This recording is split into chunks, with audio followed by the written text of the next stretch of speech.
कूच बिहार गोहा में कल होने जा रहे चुनाव से ठीक पहले जिले के दिनहाटा में हिंसा हुई है। यहां बीजेपी और पिरामिड मॉल के बीच हुए हिंसक प्रदर्शनकारियों में 2 लोग गंभीर रूप से घायल हो गए हैं। बताया जाता है कि आज शाम को ये झमेला हुआ कि शाम को 2 डेस्टिनेशन मशीनरी गंभीर रूप से घायल हो गई। कूच बिहार में भजोआ नेता पर जानलेवा हमला। कूच बिहार कल होने जा रहे चुनाव से ठीक पहले कूच बिहार जिले के तूफानगंज इलाके में भजोआ के मानिक कांगा पर आज शाम कुछ टीएमसी के लोगों ने हमला कर ही बुरी तरह से घायल कर दिया। उन्हें इलाज के लिए अस्पताल में भर्ती कराया गया है।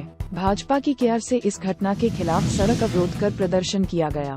कूच बिहार जिले के दिनहाटा 1 नंबर ब्लॉक के टीएमसी सभापति अनंत बर्मन के साथ मारपीट करने का आरोप भाजपा कर्मियों पर लग रहा है। उन्हें दिनहाटा महकमा अस्पताल में भर्ती कराया गया है।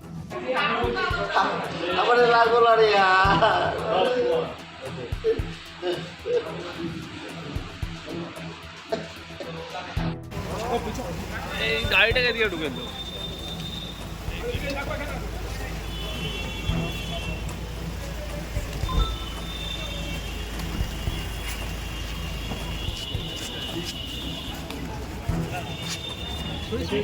কত দেখে সাবধান।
এখন এসব করার সময় নেই, নিজে করে।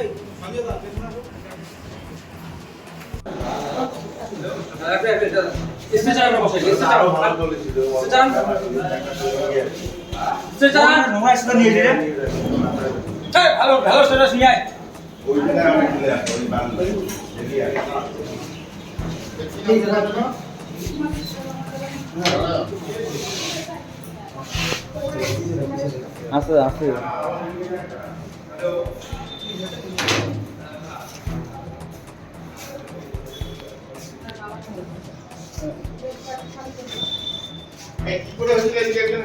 বিজেপি দুষ্কৃতীরা হামলা করেছে, ঢুকাই দিয়ে গেছে। ওটা কি হয়ে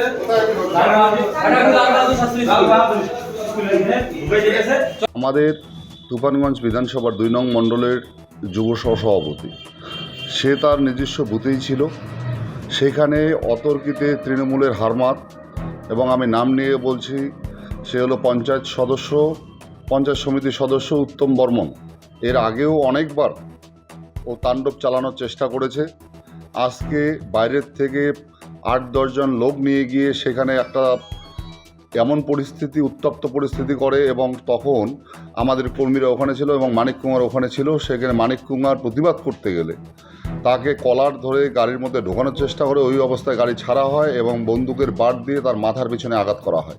তৃণমূল চাইছে পশ্চিমবঙ্গের গণতন্ত্রকে হত্যা করার জন্য, পরিবেশ অশান্ত করে, যাতে তৃণমূলের সপক্ষে ভোট করানো যায় এবং বিজেপি কর্মীরা যাতে আগামীকাল ভোট দিতে ভয় পায়, সেই রকম পরিবেশ তৈরি করতে। আমি আপনাদের মাধ্যম দিয়ে নির্বাচন কমিশন থেকে শুরু করে পুলিশ প্রশাসনকে জানাতে চাই, গণতন্ত্রকে রক্ষা করার জন্য বিজেপি যেরকম আছে, পুলিশ তার সদর্থক ভূমিকা পালন করুক এবং নির্বাচন কমিশন সদর্থক ভূমিকা পালন করুক। না হলে আমরা আরও তীব্র প্রতিবাদ আন্দোলন করব।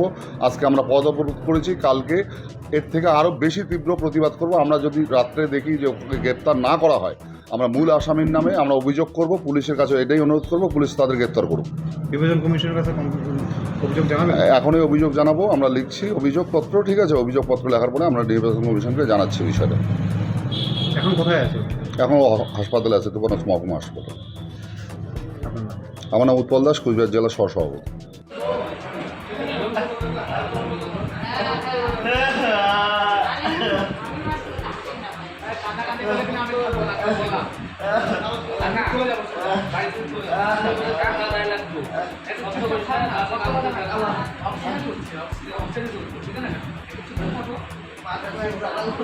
একজন তৃণমূল কর্মী তিনি অভিযোগ করলেন, তিনি আহত হয়েছেন যে বিজেপি তার উপরে হাসুয়াদি আক্রমণ করেছে। একটু বলবেন কি হয়েছে? এটা মানে একেবারে দিনহাটা একের বর্ডার এবং কুচবিহার একের বর্ডার, এই দুই জায়গা মানে দুটো ব্লকের কাছাকাছি জায়গায়।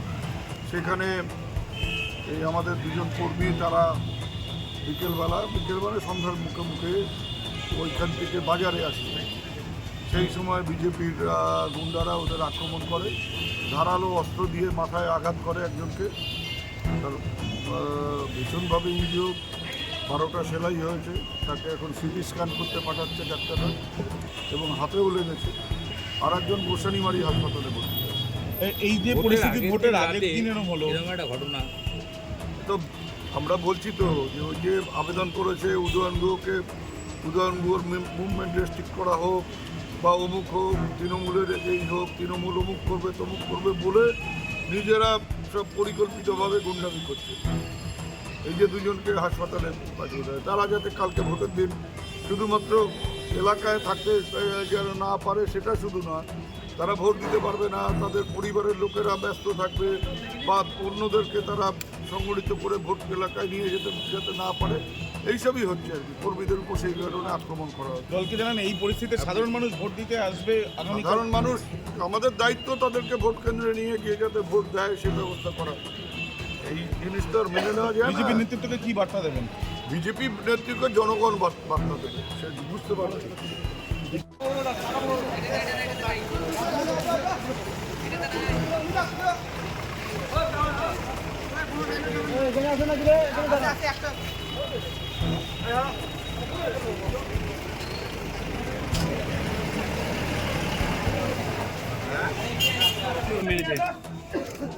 তৃণমূল কর্মীদের মেরেছে। না না না না চলে গেল, চলে চলে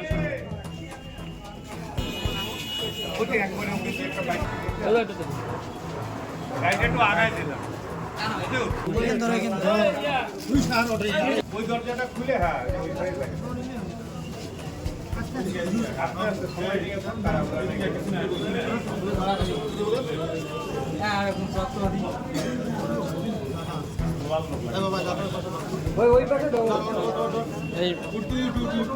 দরজাটা খুলে দে।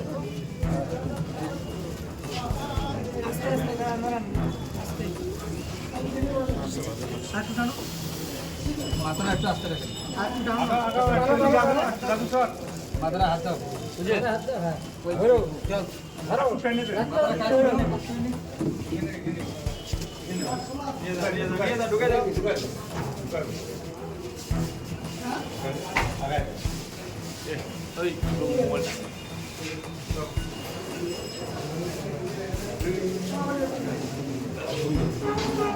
এখানে কি সেলাই করেছে?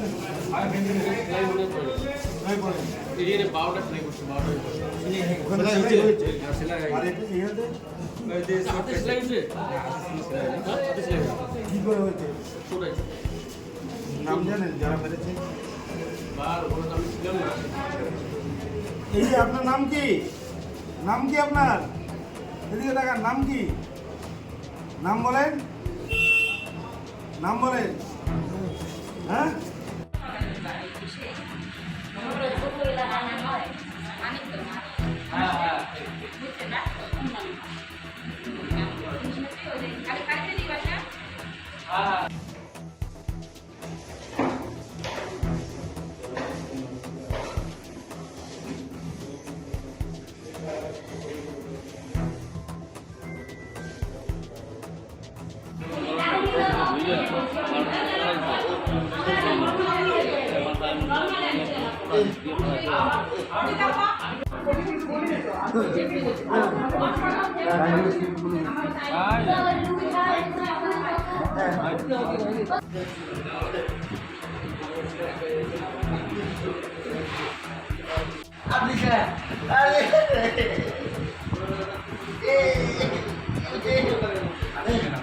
দেখুন, তৃণমূলের যে পরাজয় নিশ্চিত সেটা তারা বুঝতে পারছে। আর গতকালকে রাত্রেবেলা অনেকবার আমি প্রশাসনকে ফোন করেছি। গতকালকে ওই এলাকায় তৃণমূলের যারা সন্ত্রাসকারী, তারা দুষ্কৃতিকারী সমানে প্রত্যেকের আমাদের যারা ভারতীয় জনতা পার্টির তাদের বাড়িঘর ভাঙচুর করছিল, মারধর করছিল।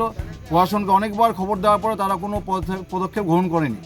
আজকে হয়তো তারা ওই কোথাও মারতে গিয়ে হয়তো নিজের মাথা লেগেছে, এই নিয়ে এখন মিথ্যে মামলা করছে এইসব।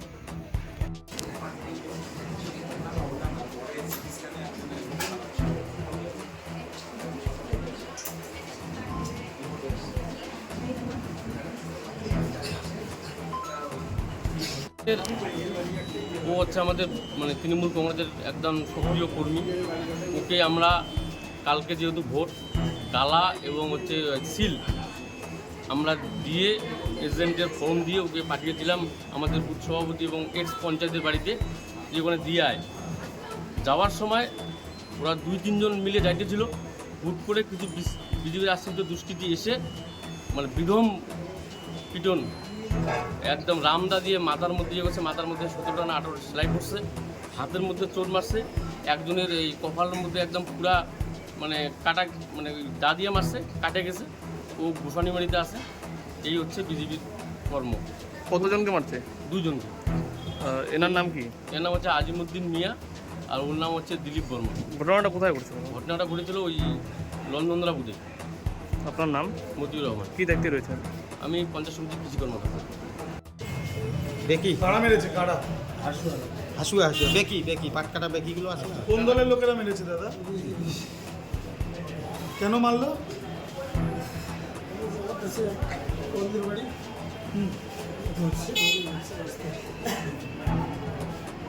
ওটা নিয়ে যেতে ওয়ার্ডে আপনি তৃণমূল কর্মী? হ্যাঁ, দীর্ঘদিনের আগে রক্ত ঝরলো থানাতে, দেখা যাচ্ছে তৃণমূলের এক কর্মীকে মাথা ফাটিয়ে দেওয়া হয়েছে এবং রক্তাক্ত হয়েছেন তিনি। এবং ইতিমধ্যে যেটা অভিযোগ করা হচ্ছে তৃণমূলের তরফ থেকে যে বিজেপি আশ্রিত দুষ্কৃতীরা তারাই হাসুয়া দিয়ে তাকে আক্রমণ করে এবং তাদের যারা পরিবারের সদস্য তারা ইতিমধ্যে আহত অবস্থায়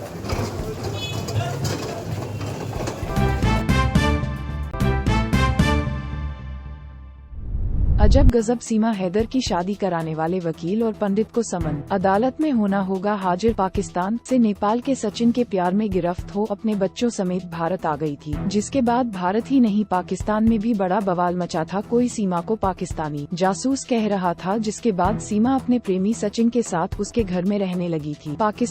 पाकिस्तान से नेपाल के सचिन के प्यार में गिरफ्त हो अपने बच्चों समेत भारत आ गई थी, जिसके बाद भारत ही नहीं पाकिस्तान में भी बड़ा बवाल मचा था। कोई सीमा को पाकिस्तानी जासूस कह रहा था, जिसके बाद सीमा अपने प्रेमी सचिन के साथ उसके घर में रहने लगी थी। सीमा के पहले पति गुलाम हैदर की ओर से दायर याचिका पर जिला न्यायालय की फैमिली कोर्ट ने सीमा हैदर, सचिन मीना, वकील AP सिंह और शादी करने वाले पंडित को समन जारी किया है। इस मामले की अगली सुनवाई 27 मई को होनी है। सीमा हैदर के पाकिस्तानी पति गुलाम हैदर के वकील की ओर से मामले में याचिका दायर की गई थी। हैदर के वकील ने बताया कि सीमा और सचिन मीना की हाल में ही शादी की सालगिरह मनाई गई है, जिसको उन्होंने अदालत में चुनौती दी है। इस सालगिरह समारोह एनिवर्सरी सेलिब्रेशन में जो लोग शामिल हुए हैं उनको भी मामले में पक्षकार बनाया गया है। कोर्ट में शादी के अलावा बच्चों को गोद लेने, धर्म परिवर्तन आदि को चुनौती दी गई है। हैदर के वकील के मुताबिक सीमा को कोर्ट में ये साबित करना होगा कि उन्होंने धर्म परिवर्तन कब किया। इसके अलावा नाबालिग बच्चों का धर्म इस प्रकार नहीं बदला जा सकता। जिन लोगों को समन जारी किया है उन्हें सुनवाई की तारीख को अदालत में हाजिर होना होगा। बता दें कि 3 जुलाई 2023 को हरियाणा के बल्लभगढ़ में सीमा हैदर को बच्चों के साथ गिरफ्तार कर लिया गया था। रबुपुरा निवासी सचिन मीना के साथ नेपाल के रास्ते भारत आई थी। पाकिस्तान की सीमा हैदर PUBG गेम खेलने के दौरान भारत के रबुपुरा गांव राबुपुरा विलेज में रहने वाले सचिन मीना के संपर्क में आई थी और उससे प्यार करने लगी थी। वह सचिन के प्यार की खातिर अवैध तरीके से नेपाल के रास्ते अपने 4 बच्चों संग भारत आई और सचिन से शादी कर ली थी। फिलहाल सीमा और सचिन रबुपुरा में ही रह रहे हैं। सीमा हैदर पूरी तरह से भारतीय संस्कृति इंडियन कल्चर में रम चुकी है। वह सभी धार्मिक आयोजनों में शामिल होती है और पूरी आस्था से पूजा पाठ करती है।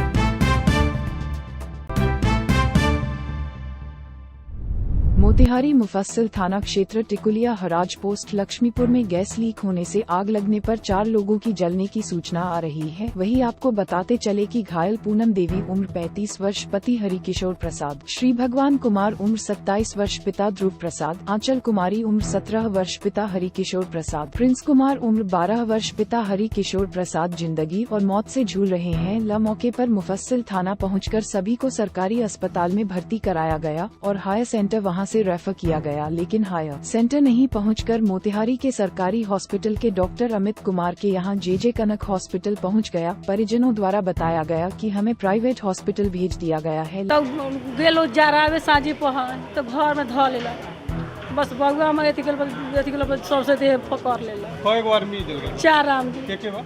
एगो हम बउआ, एगो पोतो, एगो पोती, एगो पोता बा।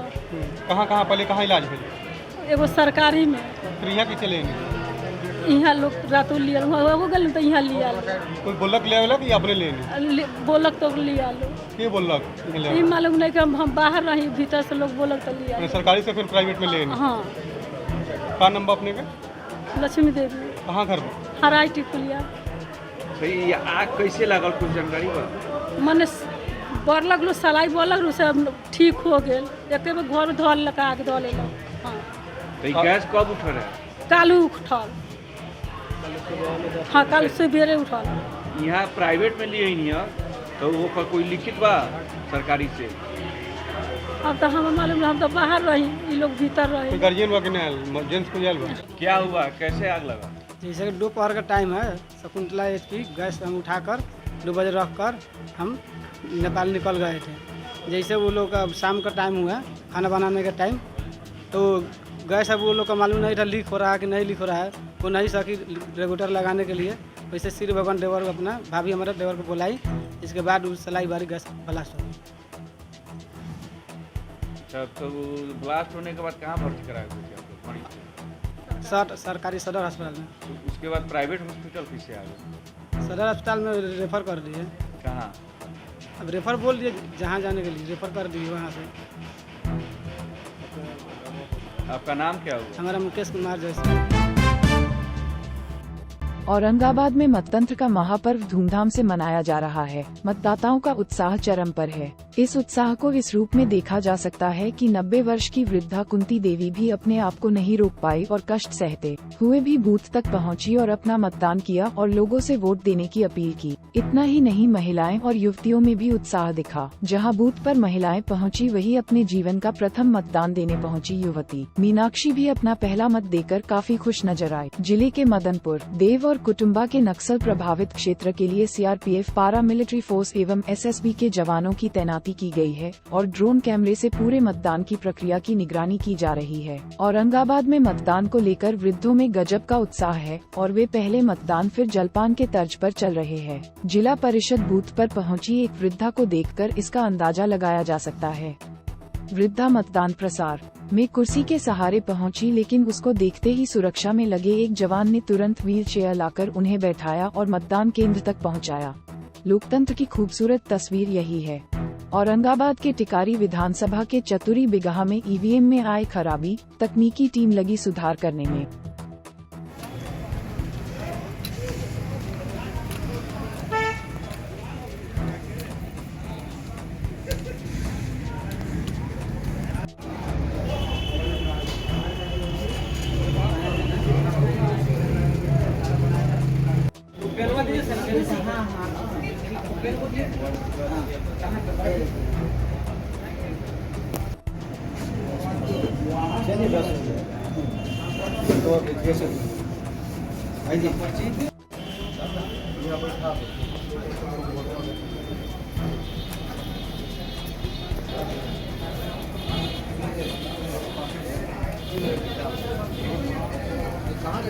हर कोई शामिल होना चाहता है, जो बालिग हो, जो फर्स्ट टाइम वोटर हो, या फिर उम्र के आखिरी दहलीज पर। एक ऐसी महिला है इस वक्त औरंगाबाद में।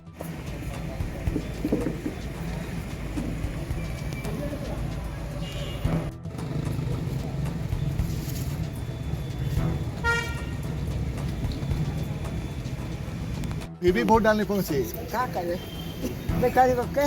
हाँ, नहीं है बहुत बड़ा संदेश भी आप दे रही है कि हमें चलने में दिक्कत हो रहा है लगता है। आइए चलिए लेके चलते हैं भाई। कैसा लग रहा है? बहुत अच्छा लग रहा है। मेरा नाम मीनाक्षी और मैं यहीं की रहने वाली हूँ और मेरा फर्स्ट वोटिंग है और मैं वोट करने आई हूँ। मैं सारे युवकों को भी बोलना चाहूँगी कि वो आए और वोटिंग करें और अपना योगदान दें ताकि सरकार आगे काम कर सके अच्छे से। और कैसा लग रहा है? बहुत अच्छा लग रहा है। 5 साल में मौका मिलता है हाँ, पहली बार। बिल्कुल और फर्स्ट टाइम वोटिंग करने आई हूँ तो सारे यंग्स भी आएँ और अपना फर्स्ट वोट दें। आज हम लोग वोट देने आए हैं और 90 साल की मेरी सासू माँ हैं, वो भी सुबह से ही परेशान है वोट देने के लिए। इसलिए लोगों से अपील करूँगी कि सब लोग घर से बाहर निकलें और अपने मताधिकार का प्रयोग करें। गिर जा कहाँ आयल है? कहाँ आयल ही रुआ? औरंगाबाद तो ही अब कहाँ ये सब अभी कौन सी करे आयल है? वोट दे आए और लोगों के अपील कर वोट देवे लगे।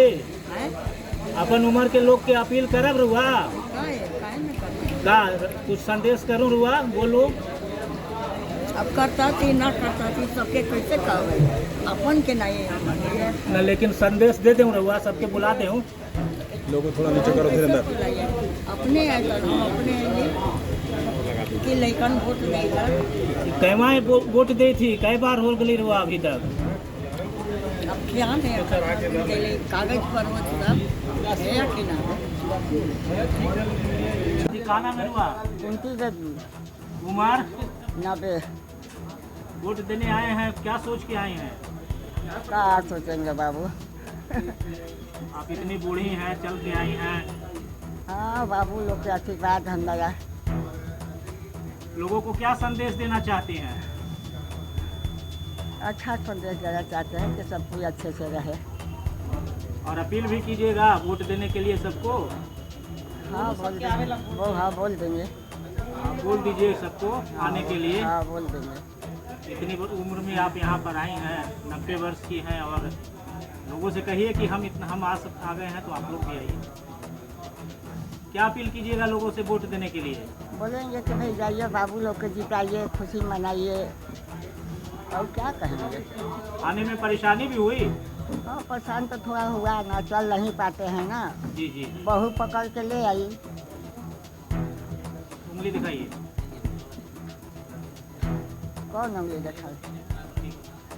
औरंगाबाद के निवर्तमान सांसद सुशील कुमार सिंह अपने 2 भाई एवं दोनों बेटों के साथ जिला परिषद स्थित मतदान केंद्र के बूथ संख्या 183 पर पहुंचे और मतदान की और जीत के प्रति न सिर्फ आश्वस्त दिखे बल्कि भारी मतों से बढ़त की भी उम्मीद जताई। मतदान के दौरान उनसे पूर्व मतदान करने पहुंचे डीएम ने जब संसद को देखा तो उनके द्वारा पूर्व सांसद से पहले मतदान करने का आग्रह किया, लेकिन निवर्तमान सांसद ने पंक्ति की मर्यादा का पालन करते हुए उन्हें ही पहले मतदान करने को कहा, जिसकी लोगों ने तारीफ की। मतदान के बाद निवर्तमान सांसद ने मतदान केंद्र पर पूरे लोकसभा क्षेत्र के मतदाताओं से मतदान की अपील भी की। निवर्तमान सांसद ने अपने कार्यकाल की उपलब्धियों की चर्चा कराने वाले समय में उत्तर कोयल नहर से किसानों के खेत में पानी, मेडिकल कॉलेज एवं हवाई अड्डा निर्माण के प्रति प्रतिबद्धता प्रदर्शित की। उन्होंने राजद प्रत्याशी के बारे में भी कई बातें कही और उन्हें आपराधिक प्रवृत्ति का बताया। मतदान से पूर्व उन्होंने तेजस्वी यादव की सभा में तेजस्वी के सामने एक दर्शक के द्वारा चिराग पासवान की मां के बारे कहे गए अपशब्द पर करारा प्रहार किया और कहा कि राजद के शासन काल में गुंडाराज रहा, आतंक में लोग रहे और उसी प्रकार के शासन को स्थापित करने की कोशिश में लोग रहे। राज्य की जनता उन्हें समझाने का प्रयास भी किया, लेकिन वे सुधरने का नाम नहीं ले रहे हैं। देश की जनता नरेंद्र मोदी के कार्यों को देखकर तीसरी बार देश का प्रतिनिधित्व करेंगे। मतदाताओं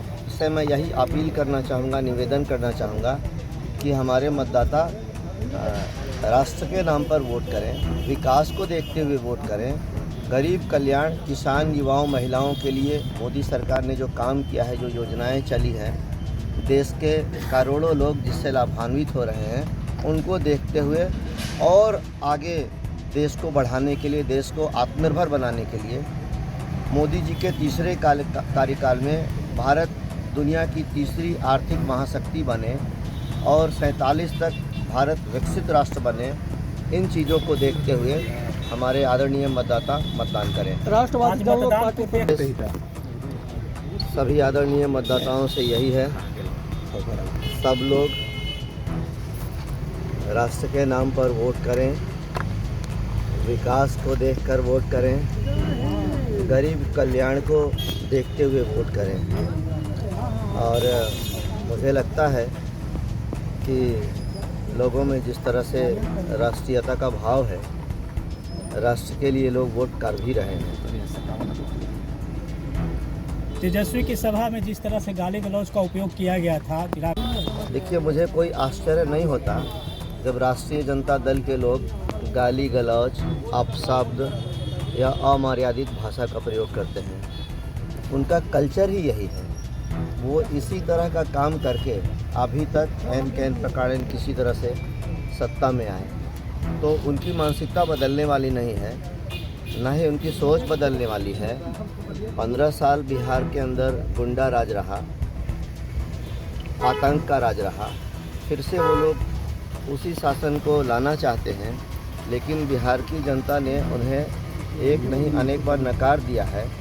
बावजूद इसके वो सुधर नहीं रहे हैं। तो जनता अब समझ चुकी है कि इनका यही कैरेक्टर है, इनकी यही मानसिकता है, इसलिए इनको स्थायी रूप से आउट कर देना है। आज मतदाताओं को क्या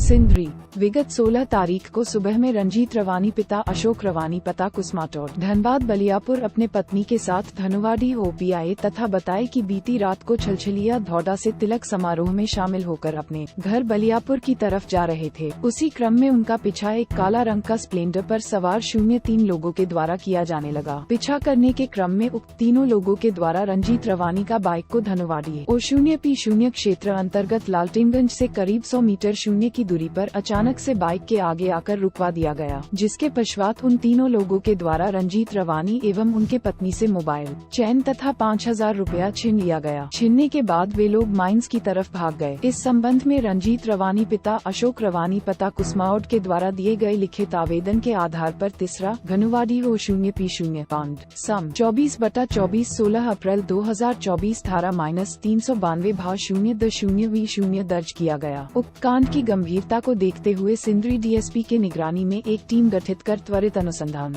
गिरफ्तारी एवं उद्भेदन हेतु टीम सक्रिय हो गई। उक्त टीम के द्वारा कांड का त्वरित अनुसंधान करते हुए न केवल कांड का खुलासा किया गया, बल्कि इसमें संलिप्त 3 अपराध कर्मियों में से 2 को धर दबोच गया। दोनों में एक सुजल केसरी उम्र करीब 20 वर्ष पिता दीपक प्रसाद केसरी पता कोयरी बांध 2, शेखर रवानी उम्र करीब 23 वर्ष पिता अजय रवानी रामचंद्र वल बालुगदा। दोनों अपराधी झरिया थाना के अंतर्गत रहने वाले थे। गिरफ्तारी घटना में प्रयुक्त काले रंग की स्प्लेंडर बाइक JH10 CP 9437 एवं घटना में छीने गए मोबाइल तथा 5000 रुपया में से 1200 रुपया को बरामद कर लिया गया है। साथ ही तीसरे साथी की तलाश एवं पूछताछ जारी है। विदित हो कि इसी गैंग से संबंधित शख्स अनिल चौहान को पुलिस पहले ही जेल के सलाखों के पीछे भेज चुकी है। केस संख्या 24/24 आवेदन देने के लगभग 16 घंटे में ही अपराधी को उसके अंजाम तक डीएसपी भूपेंद्र प्रसाद राउत की गठित टीम ने कर दिया, जो एक बहुत बड़ी उपलब्धि कही जा रही है। अंजाम पहुंचाने वाले टीम में थाना प्रभारी घनावाडी पवन कुमार, लालेंद्र कुमार सिंह, अखिलेश कुमार, हृदया राम थे, जिनकी कार्य को लोग सराह रहे हैं।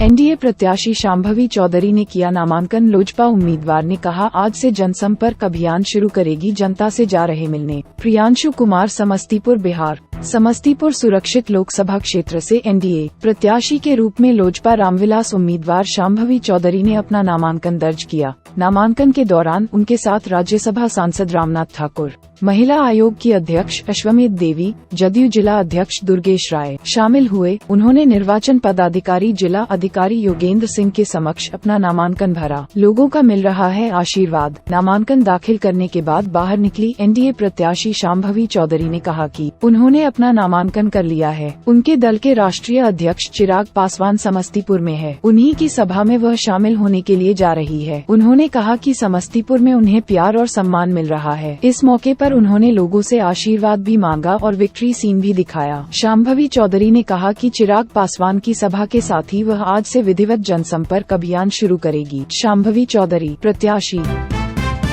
मुजफ्फरपुर पुलिस ने 51 लाख लूट कांड का किया उद्भेदन। जम्मू कश्मीर से पकड़ा गया कुख्यात location. Muzaffarpur slug jewellery shop लूट कांड खुलासा। Reporter Rupesh Kumar anchor. Muzaffarpur police ने 51 लाख को ज्वेलरी शॉप से हुई लूट मामला का खुलासा किया। इस मामले में मास्टरमाइंड और कुख्यात अपराधी अनुपम झा सहित 3 चढ़ा पुलिस के हाथ थे। बता दें कि गिरफ्तार 2 आरोपी को पूर्व में भी गिरफ्तार किया जा चुका है। पकड़े गए आरोपियों में एक स्वर्ण कारोबारी। पुलिस ने लूटी गई ज्वेलरी में से 1 kg चांदी और 15 G सोना बरामद किया। एसएसपी राकेश कुमार ने प्रेस वार्ता कर दी जानकारी। बताया गया कि लूट की घटना को अंजाम देने के बाद जम्मू कश्मीर के कटरा में छिपा रहा बदमाश वही इस कांड का मास्टरमाइंड और कुख्यात अनुपम झा कई बड़े मामले में आरोपी रहा है। जम्मू कश्मीर से लाते समय अनुपम झा पुलिस की गिरफ्तार से भागना चाहे, लेकिन पुलिस की जवाबी कार्रवाई में कुख्यात अनुपम के दोनों पैरों में गोली लगी है, जिसे बेहतर इलाज के लिए PMCH रेफर किया गया है। Bite SSP Muzaffarpur Rakesh Kumar. इसमें चूंकि 2 अपराध कर्मी जो PO पे आए थे, घटनास्थल पे आए थे,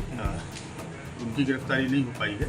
घटनास्थल पे कुल 3 अपराध कर्मी थे और जिसमें से एक की गिरफ्तारी हम लोग कर पाए हैं। 2 भागने में सफल रहे हैं बनारस से, हम लोग उनको चेस कर रहे हैं। तो जब उनकी गिरफ्तारी हो जाएगी उसके उपरांत ही जो पूरा रिकवरी है वो संभव होगा। और इसके अलावा बाकी केस जो है वो छत्तीसगढ़ में रायपुर ज़िले में है और दुर्ग ज़िले में है। रायपुर में भी एक बार जब इनको एक केस के लिए पेशी के लिए ले जाया जा रहा था कोर्ट में, तो वहाँ भी ये न्यायालय से भागने में सफल हुए थे। और टीम ने काफ़ी अच्छा कार्य किया है, इसलिए टीम को आप लोगों के समक्ष ही कितने से ज़्यादा से मैं पुरस्कृत किया।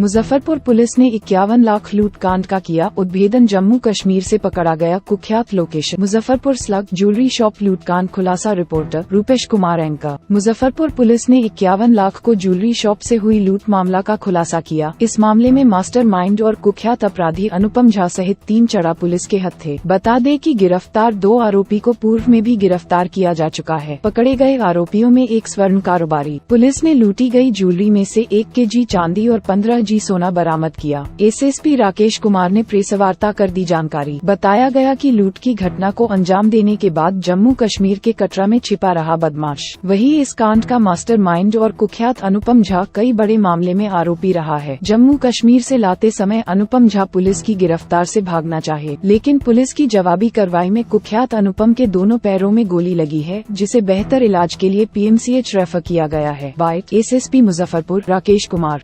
इसमें चूंकि 2 अपराध कर्मी जो PO पे आए थे, घटनास्थल पे आए थे, उनकी गिरफ्तारी नहीं हो पाई है। घटनास्थल पे कुल 3 अपराध कर्मी थे और जिसमें से एक की गिरफ्तारी हम लोग कर पाए हैं। 2 भागने में सफल रहे हैं बनारस से, हम लोग उनको चेस कर रहे हैं। तो जब उनकी गिरफ्तारी हो जाएगी उसके उपरांत ही जो पूरा रिकवरी है वो संभव होगा। और इसके अलावा बाकी केस जो है वो छत्तीसगढ़ में रायपुर ज़िले में है और दुर्ग ज़िले में है। रायपुर में भी एक बार जब इनको एक केस के लिए पेशी के लिए ले जाया जा रहा था कोर्ट में, तो वहाँ भी ये न्यायालय से भागने में सफल हुए थे। और टीम ने काफ़ी अच्छा कार्य किया है, इसलिए टीम को आप लोगों के समक्ष ही कितने से ज़्यादा से मैं पुरस्कृत किया। कूचबिहार में चुनाव के दौरान हो रही हिंसा और बम को लेकर बोले भाजपा नेता दिलीप घोष। पश्चिम बंगाल के कूचबिहार में आज सुबह से ही मतदान के दौरान हिंसा और बम बरामद होने की घटना घटित हो रही है। इसको लेकर भाजपा नेता दिलीप मुखर्जी ने कहा कि कूचबिहार में हमेशा से सेंसिटिव इलाका रहा है, जहां पंचायत और लोकसभा चुनाव में हिंसा होती रही है। हिंसा के माध्यम से लोगों में भय फैलाकर उन्हें डराने का प्रयास किया जाता है, लेकिन वहां के लोग डरने वाले नहीं है और वे लोग वोट देंगे और निश्चित दान जीतेंगे। दिलीप घोष भाजपा नेता। ঠিক আছে, গতবারে হাওড়াতে হয়েছে এটা এবং তদন্ত হয়েছে, ধরা পড়েছে বদমাইশরা। আর এইভাবে কিছু লোককে লাগিয়ে দিয়ে ধার্মিক উত্তেজনা, আমাদের হিন্দুদের উৎসবেতে উৎপাত করা আর অশান্তি তৈরি করে রাজনীতি লাভ নেওয়ার চেষ্টা হয়েছে বারবার। আর যদি তদন্ত হয় দোষীরা সাজা পায়, এটা বন্ধ হবে। আমি আশা করব মুর্শিদাবাদে যারা এই ধরনের ঘটনা ঘটিয়ে তারাও সাজা পাবে। জিটে নিয়ে যে সিবিআই তদন্ত ডিভিশন বেঞ্চে আপিল করেছিল, ডিভিশন বেঞ্চে কিন্তু সিবিআই তদন্তের পক্ষে রায় দিয়েছে। না, ভালো হতো, স্বাগত যোগ্য। যেমন দাড়িভিটের ঘটনা, এরকম কিছু ঘটনা, বড় বড় বাম ব্লাস্ট হয়েছে, যে সেখানে খালি এখানকার পটাকা নাকি বাইরের হাত আছে। বাংলা একটা সীমাবর্তী প্রদেশ, সেন্সিটিভ, তো সেখানে এই ধরনের ঘটনা বারবার হলে দেশের সুরক্ষা বিঘ্নিত হয়।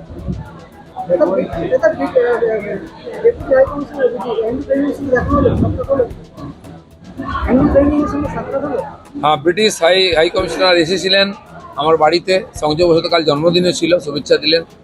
আর তিনি মূলত গুজরাট গুজরাটি পরিবারের থেকে এসছেন, ব্রিটিশ নাগরিক, যেমন ঋষি সুনক পাঞ্জাবি পরিবারের। আমি বললাম ভারত এতদিন ধর্ম সংস্কৃতি বিস্তার করত, অন্য জায়গা থেকে আমরা অন্য কিছু আনতাম, ব্যবসা বাণিজ্য। এখন দুনিয়াকে আমরা প্রধানমন্ত্রী রাষ্ট্রপতি সাপ্লাই করছি। ওনাকে আমি আমাদের দেশের সংস্কৃতির চিহ্ন দিলাম, লক্ষ্মী আর গণেশের রূপার মূর্তি দিলাম এবং বললাম দেখুন আপনাদের দেশের আর্থিক অবস্থা ঠিক নাই, লক্ষ্মী গণেশকে নিয়ে যান, ইংল্যান্ডের আর্থিক অবস্থা ভালো হয়ে যাবে। উনি নিয়ে গেছেন। আমি রাম মন্দিরের ক্যালেন্ডার দিলাম, সেটাও নিয়েছেন উনি। খুব ভালোভাবে কথাবার্তা হয়েছে। সীতাভোগ খাইয়েছি বর্ধমানের, ওনারা মিষ্টি কম খান, তবু বলছে আমি একটু খাচ্ছি আজকে, ভালো লেগেছে। হ্যাঁ, শুভেচ্ছা তো জানিয়েছি। তৃণমূলের সুনীল আপনার দলে কবে আসবে? তৃণমূলের সুনীল দা কোথায় আছে সেটাই তো জানি না, তো সেই জন্য কোথায় যাবে কি করবে সিনিয়র লোক, আমি আর কি বলবো। আপনার সঙ্গে কথা হয়েছে কালকে? আমার সঙ্গে বন্ধুত্ব আগের থেকে আছে, এর আগে ওর বাড়ি গেছি আমি, কালকে আবার ডেকেছিল গেছি, আমার জন্মদিনে কেক কেটে খাওয়ালো, ব্যাস। কোচবিহারের ভেটাগুড়িতে রাস্তার পাশে বোম করেছিল, বোম উদ্ধারে ভোটাররা ভোট দিতে ভয় পাচ্ছে। একাধিক হ্যাঁ দেখুন, পুরো কুচবিহার একটা উত্তেজনা প্রবণ জায়গা, লোকসভা বিধানসভা পঞ্চায়েত সবসময় গন্ডগোল। তো সেখানে ওই বোম ফম দেখিয়ে ভয় দেখানোর চেষ্টা করে ওখানকার সরল যারা রাজবংশী মানুষরা যারা আমাদের পক্ষে আছেন তারা যাতে ভোট না দেয় সেই চেষ্টা হয়। তবু আমি বলছি ওরা ভোট দেবেন, নিশ্চিতটা জিতবেন। কোচবিহারের দিনটায় ভোট কভারেজের সময় ভোট রেজিডেন্স অফিসারকে ধরে ভোটে এবং সেখানে দেখা যায় যে সাংবাদিকদের গাড়ি পৌঁছে রয়েছে। এ ধরনের ছোটখাটো ঘটনা হচ্ছে, তাতে কিছু যায় আসে না, ভোট ঠিকঠাক হবে। कूचबिहार दक्षिण विधानसभा क्षेत्र संख्या 4/37 बूथ संख्या 4/37 मतदान केंद्र मध्य फोलीमारी क्षेत्र में जिंदा सड़क पर बिखरे कई जिंदा बम बरामद हुए हैं। घटना की खबर सुन मौके पर पहुंची पुलिस ने बमों को पानी में डालकर निष्क्रिय करने के लिए अपने साथ ले गई। स्थानीय लोगों का आरोप, तृणमूल मतदान होने से पहले रात के अंधेरे में इलाके में करवाई थी बमबाजी, लोगों को मतदान केंद्र पर मतदान नहीं करने के लिए दी थी धमकी। তখন আমি পিছন থেকে ঘুরে যখন তাকাই তখন দেখি আমার চোখে এসে ঢিল দেখি। কারা ঢিলতে ছুড়লো? তৃণমূলের লোক। আপনি কি কোনো দল করেন? না, আপনি সাধারণ ভোটার? সাধারণ ভোটার। ওইখানে কি কোনো সংঘর্ষ চলছিল সেই সময়? না, আমি তো ওই দিকে দেখি নাই, আমি তখন বাড়িতে আসতেছি। আচ্ছা, পিছন থেকে যখন চিল্লা আল্লাহ শুরু হয়েছে তখন আমি পিছনের দিকে যখন ঘুরে তাকাই তখন এসে একটা ঢিল এসে আমার চোখে লাগলো। কত নম্বর বুথের ভোটার? আমি 260 নম্বর বুথের ভোটার। তারপর কি হলো? তারপর ওখান থেকে আমি চলে আসলাম বাড়িতে। পুলিশ প্রশাসন আসলো না? না, পুলিশ প্রশাসন আসে নাই। হাসপাতালে গিয়েছিলেন? হ্যাঁ, আমি বাড়িতে এমনি ডাক্তার নিয়ে এসে হইলাম। আপনি কি আতঙ্কিত বর্তমানে? আতঙ্কিত। কি নাম দাদা আপনার? আমার নাম বিনোদ সরকার। বাড়ি? ছোট শালবাড়ি। গেল কাল রাত্রি 12টার পর বম পরপর 4খানা বম ব্লাস্ট হয়েছে। আর ভোটের 5 দিন আগের থেকে আমাদের বুথে টোটাল বুথে হুমকি দেওয়া হচ্ছে সাধারণ ভোটার যেন ভোট দিতে না যায়, ভোট দিয়ে আসলে পরের দিন তাদেরকে খেসারত দিতে হবে। গেল ইলেকশনেও 4-37-এর বর্তমান যে পঞ্চায়েত ওনার দলবল নিয়ে এসে এই বুথে মাধব বিশ্বাসকে মার্ডার করেছিল এবং গেল কাল রাত্রেও আমাদের বুথে প্রায় বাড়িতে হই হুল্লোড় আর ধমকি দেওয়া হয়েছে যেন ভোট দেওয়া না হয়। সকালবেলা পথচারী যারা রাস্তায় হাঁটা চলাফেরা করে তারা কয়েকটা বম দেখতে পায়। সকালবেলা পুলিশ এসে 9খানা বম উদ্ধার করে নিয়ে গেছে। কোথা থেকে সেটা হলো ওই খগেন দাওয়ানি, পুরান উনি একজন দাওয়ানি ছিলেন, ওনার বাড়ির মাঝামাঝি পাকা রাস্তার সাইডে ছিল আর বম ব্লাস্ট হওয়া ছিল। এটা কি এই বুথে? এটা কোন জায়গা? হলো 4-37। আর জায়গার নাম কি? জায়গাটা হলো ভোটেরহাট মধ্য ফলিমারি স্কুল। আচ্ছা আচ্ছা, কি নাম দাদা আপনার? আমার নাম সুজিত রাজভর, আমি 4-37। पीएम प्रचार मंत्री बनकर कर रहे प्रचार, 150 से 175 सीटों पर सिमट जाएगी एनडीए। शत्रुघ्न सिन्हा पीएम के एनर्जी लेवल को लेकर दिए बयान पर भी दी सफाई। कहा, पीएम ने अपने एनर्जी लेवल का नहीं किया सही इस्तेमाल, हो चुके हैं क्रेडिबिलिटी। आसनसोल टीएमसी सांसद और आसनसोल से उम्मीदवार शत्रुघ्न सिन्हा ने आज प्रेस वार्ता कर पीएम मोदी और केंद्र सरकार पर हमला बोला। शत्रुघ्न सिन्हा ने अपने उस बयान पर सफाई दी जिसमें उन्होंने पीएम मोदी के एनर्जी लेवल की तारीफ किया था। उन्होंने अपने उस बयान को लेकर कहा कि पीएम ने अपने एनर्जी लेवल का सही इस्तेमाल नहीं किया है। आज देश का लोन 4 गुना बढ़ गया है। पीएम ने अपनी क्रेडिबिलिटी भी खो दिया है। उन्होंने आगे कहा कि आज पीएम प्रचार मंत्री बने हुए हैं। प्रचार मंत्री चाहे जितना भी प्रचार कर ले, लेकिन एनडीए को 150 से 175 सीटों से ज्यादा इस बार नहीं मिलेगा। शत्रुघ्न सिन्हा ने इलेक्टोरल बॉन्ड को लेकर कहा कि इस मामले में कार्रवाई होनी चाहिए जो नहीं हो रही है। अगर यही दूसरा कोई पार्टी करता तो उससे इस्तीफा मांगा जाता। शत्रुघ्न सिन्हा, टीएमसी नेता। उस पैसे का कि सेंट्रल हमारे अब स्कीम के सारे फंड जो ये केंद्र ने रोक के रखे हुए, जिसके लिए ममता जी ने बहुत संघर्ष किया, तमाम लोगों ने बहुत संघर्ष किया है।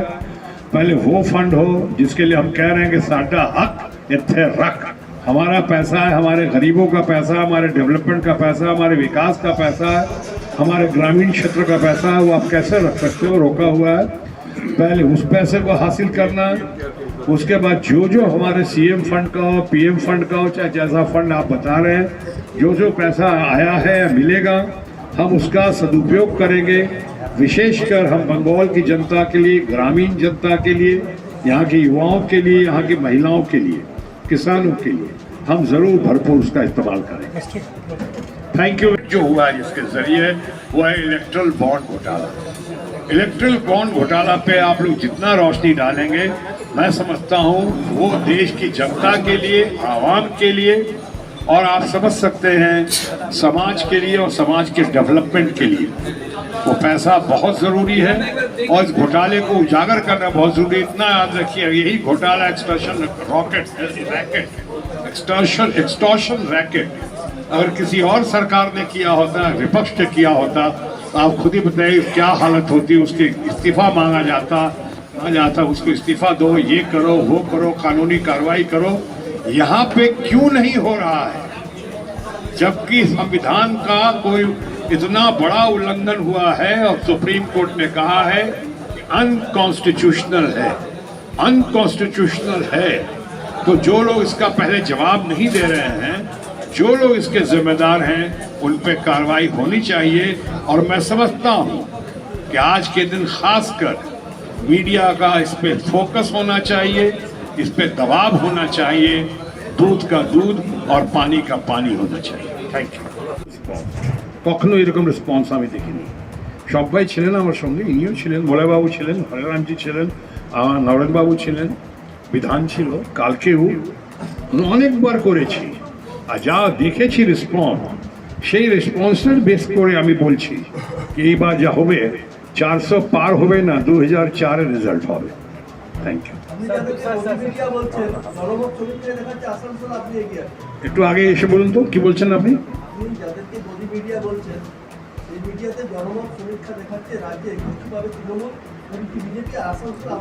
আমি সবকে তো বললাম না, আমি বন্ধুরা বললাম, আমার বন্ধুরা আছেন, অনেক বন্ধুরা আছেন। আমি মিডিয়াতে ভেরি ফেমাস, এত বন্ধুরা আছে, ও গদিতেও আছে, মোদিতেও আছে, কিন্তু সবাইকে আমি বলি অনেক কাজ আছে। এইবার তো প্রাইভেটাইজেশন হয়ে গেছে কোল, সেইটাও করতে চাই আমরা, কিন্তু এখন বেশি বলতে পারবো না। আমি ইলেকশন হয়নি তো, ইলেকশনের সময়, ইলেকশনের আগে আমি বেশি কিছু কমিট করতে চাই না। কিন্তু হ্যাঁ, ও তো রোকনে কে আপনার সংসদ এলাকায় সবথেকে বড় সমস্যা হচ্ছে পুনর্বাসন এবং ধসের সমস্যা এবং পুনর্বাসন আছে তো। হ্যাঁ, সেই পুনর্বাসনটা কেন্দ্রীয় সরকার ঠিকমতো টাকা দিচ্ছে না, কয়লা মন্ত্রক টাকা দিচ্ছে না, ফলে পুনর্বাসনটা ঠিকমতো হচ্ছে না। এই ব্যাপারে আপনি আগামী সাংসদ হয়ে আরে কি দেবো আমি এখন? আপনি চান কি আমি এই সময় ডিক্লেয়ার করি? আমি সব মনে আছে। এখানে রেলওয়ে মোর দেন অলমোস্ট 60% ল্যান্ড তো রেলওয়েকে বিলং করে এখানেও, সেটাও মনে আছে। ওরা অনেকজন আমাকে কমপ্লেন করেছে কি হচ্ছে, हमारा काम नहीं हो रहा है, हम कुछ कर नहीं पा रहे हैं, जमीन पानी नहीं मिल रहा है, सर सुएज का सिस्टम ब्लॉकेज हो रहा है, फलाना हो रहा है, सब আছে। কিন্তু এইসব তো আমরা প্রায়োরিটি ওয়াইজ করবো, তো এরপরেই করতে পারি আমরা। ঠিকই বলছেন, আমি চিনি, আমার সঙ্গে ছিলেন, পার্লামেন্টে ছিলেন, কিন্তু নো পার্সোনাল ফাইট। আর আপনি তো আমার ক্যারেক্টারটা দেখেছেন, আমি কখনো বাঁচতেও कखनो कारो नाम आमी नहीं, कारो ना अपोजिशन का लीडर जो है या ओपोनेंट जो है आपका दुश्मन नहीं मानता हूं मैं उसको, वो विरोधी है। हम लोग के विचारों की लड़ाई होती है, हमने उसूलों की लड़ाई होती है, लेकिन हाँ, असूलों पे आँच आए अगर तो टकराना ज़रूरी है। जो जिंदा हो तो फिर जिंदा नजर आना ज़रूरी है। सर 2 दिन पहले भाई प्रचार प्रसार कर ले, प्रधानमंत्री प्रचार मंत्री बनते हुए चलते रहें, लेकिन जो प्रचार करते हैं प्रचार मंत्री कितना भी कर लें, किसी भी हालत में भारतीय जनता पार्टी को या आप जो एनडीए कह रहे हैं सब मिलाकर 150 से 250 सीटों को भी पार नहीं कर पाएंगे। 150 से 250 सीटें। बाकी तमाम कुछ सारी बातें हैं, कुछ हमारे मित्र हैं, फ्रेंड्स हैं जो गोदी मीडिया में हैं, कुछ हमारे फ्रेंड जो हैं वो मोदी मीडिया में हैं। गोदी मीडिया या मोदी मीडिया जो कहता रहे, लेकिन हमारी वाणी यही है, हमारा ऑब्जर्वेशन यही है, हमारा अनुभव यही है। और ऊपर से जहाँ से मैंने बात शुरू की थी कि ममता जी के ऊपर ऐसा प्रहार, अब पिछली बार लोगों ने मुंहतोड़ जवाब दिया था, इस बार लोग देख रहे हैं कि सारी बातों के साथ आप अभी जो घोटालों की बात नहीं कर रहे हैं उसको दबाने की कोशिश कर रहे हैं, तरह तरह की बातों को दबा रहे हैं आप, नई नई गारंटी, मोदी की गारंटी बनाकर ला रहे हैं, रोजगार पे बात नहीं कर रहे हैं, पेट्रोल डीजल के दाम पे बात नहीं कर रहे हैं, महंगाई पे बात नहीं कर रहे हैं। जो ज्वलंत मुद्दे हैं देश के उन पे आप बात नहीं करके एक मुद्दों से ध्यान भटकाने के लिए कहीं अपमान करते हुए हमारे माननीय मुख्यमंत्री का या उनके ऊपर प्रहार करते हुए बगैर इश्यूज के आप जिस तरह से बातें कर रहे हैं, मैं समझता हूँ ममता जी के नेतृत्व में और ममता जी का व्यक्तित्व का जादू जो चल रहा है हम सबके साथ पूरे देश में, समाज में, वो रंग लाएगा। और इस बार जो है मुंहतोड़ जवाब दी हुई पार्टी, जिसको हमने मुंहतोड़ जवाब दिया था पिछली बार, इस बार हम ऐसा जवाब देंगे कि शायद आने वाले भविष्य में लोगों को याद रहेगा, न भूतो होगा न भविष्य तो होगा, न पहले हुआ ऐसा न अब की बार होगा। और इसी दौरान, इसी प्रक्रिया में मैं माध्यम बनकर, मैं उम्मीदवार बनकर, मैं इन तमाम अपने साथियों का, कलीग्स का, नेताओं का साथ लेकर, आशीर्वाद लेकर और ममता जी के व्यक्तित्व और नेतृत्व के अंदर मैं सामने आया हूँ, यही कहने और यही करने। क्योंकि हम लोग जो हैं इस बात के लिए मशहूर हैं, या शायद कुछ लोगों में थोड़ा बहुत बदनाम है, कि हम जो कहते हैं वो करते हैं और जो करते हैं वही कहते हैं। हमने पहले भी करके दिखा दिया है और इस बार भी करके दिखाएंगे। तृणमूल कांग्रेस इस बार चुनाव में स्वीप करेगी और भारतीय जनता पार्टी और एनडीए को बड़ी मुंहतोड़ इनको हार का सामना करना पड़ेगा। जैसा मैं कह रहा था कि 400 पार का नारा जो लोग दे रहे हैं उनको शायद इस बार 2004 के नतीजे याद आ जाएंगे।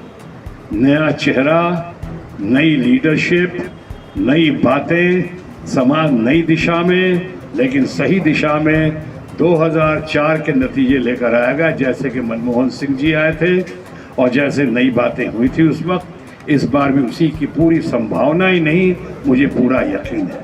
धन्यवाद। अगर आप लोग इसमें फिलहाल उनके तरह एनर्जी लेवल और किसी नेता के अंदर, देखिए, मैं इस बात को, पहली बात तो थोड़ा तोड़ मरोड़ के पेश किया गया है। चुनाव की घड़ी में ऐसी बातें कई बार शायद लोग थोड़ा जानबूझकर बाहर लाते हैं कि चुनाव की घड़ी है, थोड़ा कंट्रोवर्सी हो, थोड़ा इस तरह की बातें हो।